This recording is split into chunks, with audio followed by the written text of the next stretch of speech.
From a dry farming perspective, this is what it looks like when you don't have rain for 11 days. This soil gets really hard, like concrete almost. Ugh.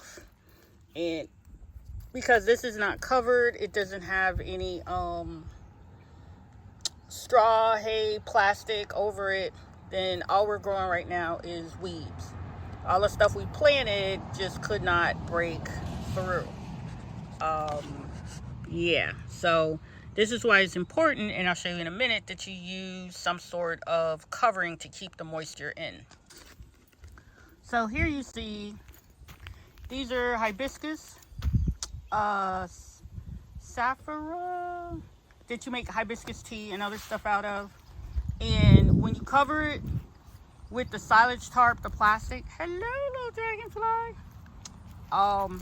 everything seems to do much better.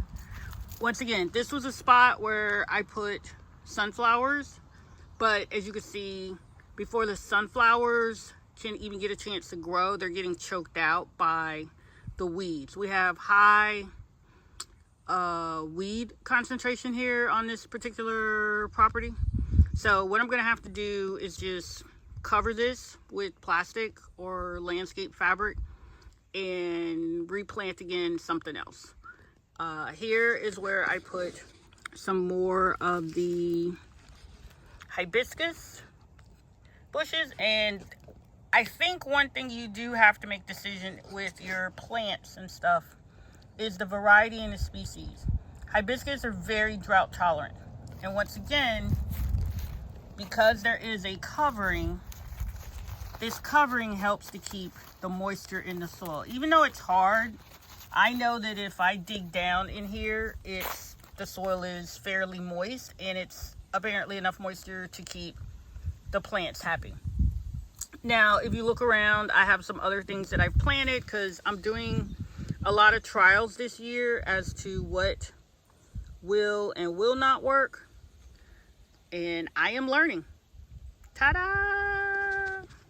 But once again, put it on plastic, keep that moisture in. Well, dry farmers, here we have the loofahs seem to be growing and doing well. I noticed the flowers, but let's see.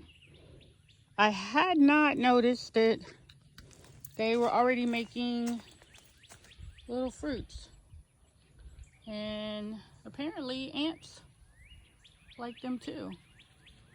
So this might be okay. So no water, no fertilizer. This is what I get. And now I really wish I had raised this tent frame up higher, but I think it'll be fine. I just didn't want to have it up so high and then it falls over. But I see lots of loofah gourds on here. Cool. There's another one right in here. It's amazing how heat and drought tolerant some plants really are. Cool.